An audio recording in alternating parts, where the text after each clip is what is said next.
Are the solutions to many of our medical conditions accessible within ourselves using technology available to our bodies for free?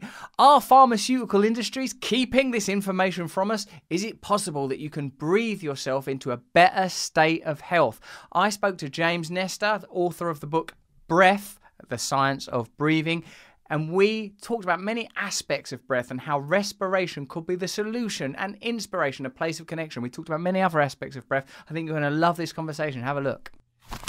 It feels that you can't discuss something as rudimentary as respiration without encroaching on the territory of sociology and biopolitics and the way that our lives have been managed and mismanaged. Did writing this book become politicized for you?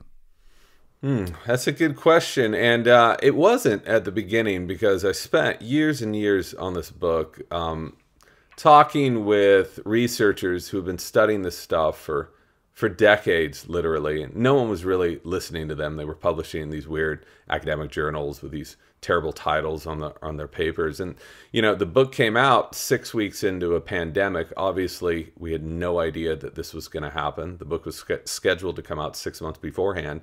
And a lot of political movements based around breathing and people being denied breath. So it was all of these things, a respiratory pandemic, this political movement together, that I think allowed people to try to recontextualize their relationship with breathing, which is something that, again, seems so simple, but it's really not. It's not binary. It's not that we do it or don't do it. There's so many permutations within it. Why did you embark on this 5-year odyssey? What was the inciting incident, and why? It sounds hard. Yeah. Well, I never intended to write a book about breathing. That wasn't something I set out to do.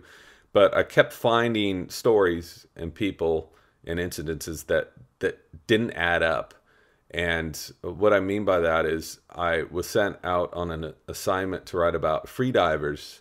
These are people who can hold their breath for like 5, 6, 7, 8 minutes at a time and dive to depths below what scientists thought was possible. And I saw this, and I went back and reported it, and people said, no, you can't do that. You're going to die. Well, I saw it. There's the video. And then these freedivers told me about people who were using breathing to heal themselves of incurable conditions and to heat themselves up. Literally, they were able to sit in ice for an hour at a time and heat themselves up with breathing.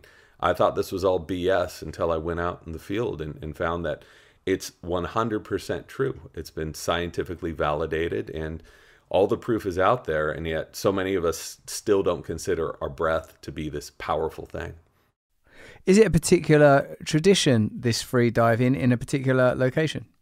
All over the world, people have been doing this. There's archaeological evidence that dates back 10,000 years. So this is how you used to get red coral, which grows below about 30 meters. You would have to free dive for it. The Greeks were really into free diving. You know, pearl diving is what they called it. The Japanese were very into free diving. They still are. The ama divers, all women divers. So all over the world in coastal areas, people were free diving. They understood the power of holding your breath, what the breath could do for you. And then even after that, ancient cultures have been writing about breathing as a medicine for literally thousands of years. That's what yoga is. Yoga began as a technology of breathing. There were no movements to it before. What are the implications for materialist scientific study if there are arcane methodologies that are discovered and put into practice without access to the kind of enhanced sensory data that underwrites much of our modern understanding of breathwork? Well, what's so great about breathing is it's so easy to measure right now. A lot of people have instruments, heart rate variability monitors, blood pressure cuffs at their houses, pulse oximeters. But even you go into a lab and it's very easy to measure what happens to the brain, what happens to your circulation, your heart rate, your nervous system function. And so that, before 100 years ago, we weren't able to do this, which is why nobody in the West really believed that breathing could take us to all these places and do all of these things. They believed it in the East because they had anecdotal evidence. They could see it transforming people. But that's what really sort of turned the dial for me, is to know that I could go into a lab and I could talk to people, scientists at top institutions who were studying this stuff and measuring it. Once you have data and measurements, it's really hard to argue that something isn't working. I mean, there it is right there in front of you. You think that that's, in a sense, now that we have access to these systems of measurement, you can't walk it back and consider that at some point these things were presumably experientially founded. But for me, obviously, I see it as ancillary to chanting, meditative techniques, siddhis, the potential for levitation, kinetic powers, some of the other ideas that are spoken of scripturally and Vedically, where, as you've pointed out, a great deal of this sort of breath technology is sort of explained in detail. I kind of, perhaps because of my own nature, it seems to me that you're sort of you enjoy, as do I, scientific discoveries, scientific method, and scientific representation of data precisely because of the empiricism. But I also like the conjecture around mystery and the idea that in our pursuit of modernity, under the auspices of the myth of progressivism, we have discarded information that would be valuable to us as individuals, that has only been neglected because it's difficult to commodify and to turn into a product. I believe that some of that is true. I heard from various researchers, I won't name them, again, at top institutions. They said that the reason why more people aren't hearing about this is you can't make money off of breathing. It's really hard. This is something free. It's available to everyone, everywhere. We carry around our breath with us all day long, all night long, and we can hone that and really get some benefits from it. So, along the lines of people not believing things and looking at data and changing people's minds, there is this tradition in Buddhist and monasteries in which, to go up to the next level of monkhood, you have to sit outside at night and breathe and melt a circle in the snow during winter.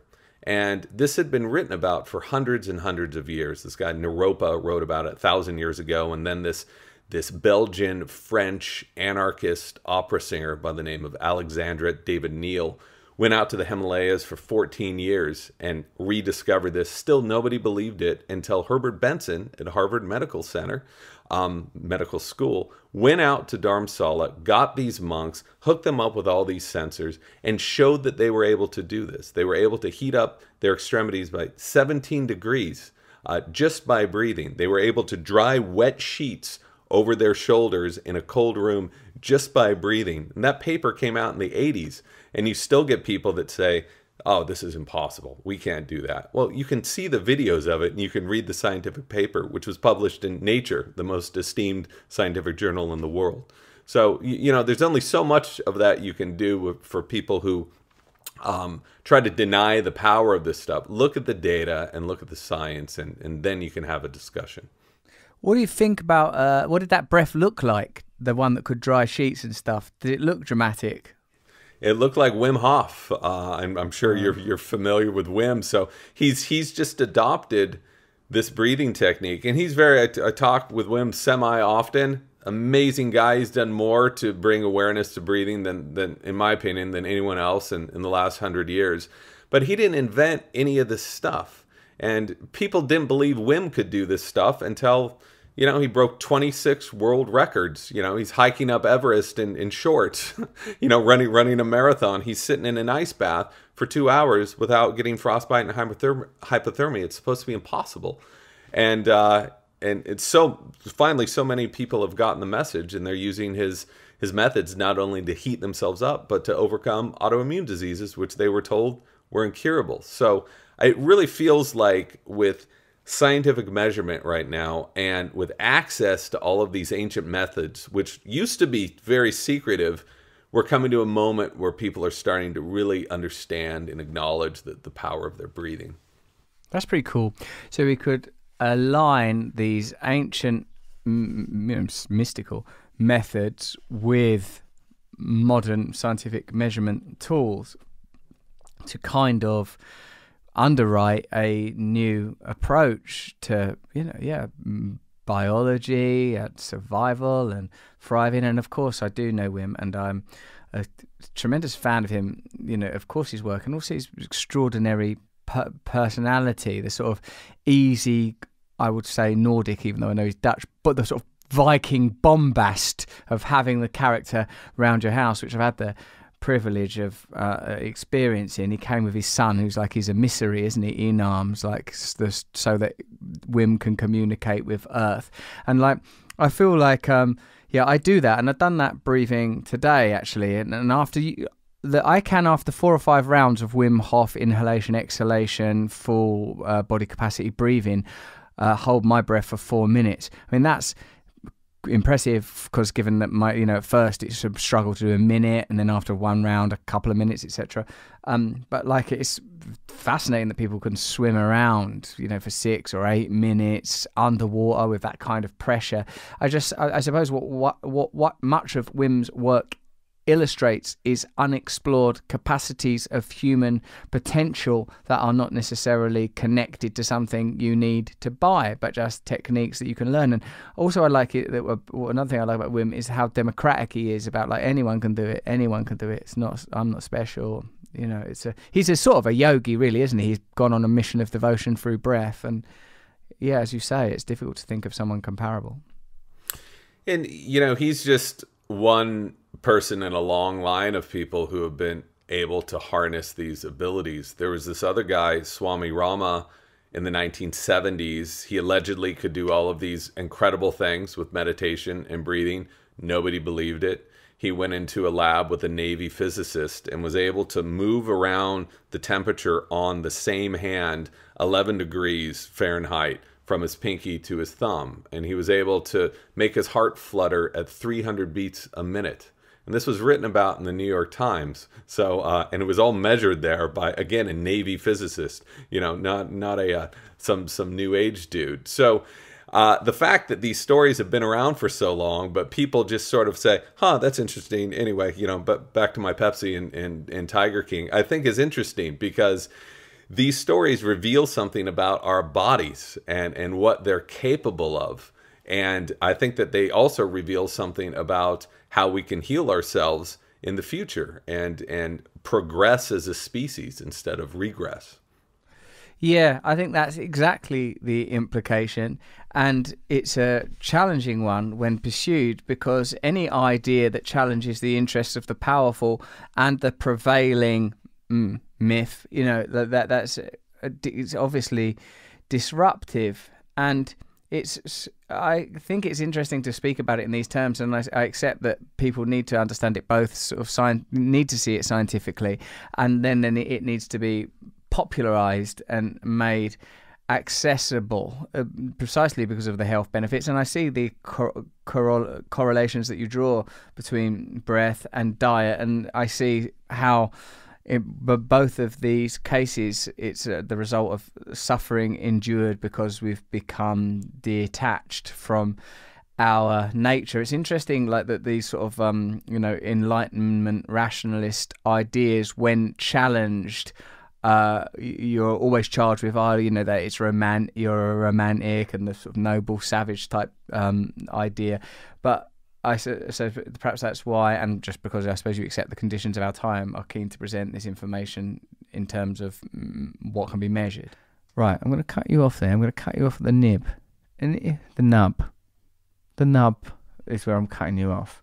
If you're enjoying this conversation, join me over at Luminary for the rest of our discussion. For all the latest episodes of Under the Skin, go over to luminarypodcasts.com to start your free trial. Jordan Peterson's on there. Tony Robbins is on there. Naomi Klein's on there. You will learn radical ideas in an accessible way. Thank you.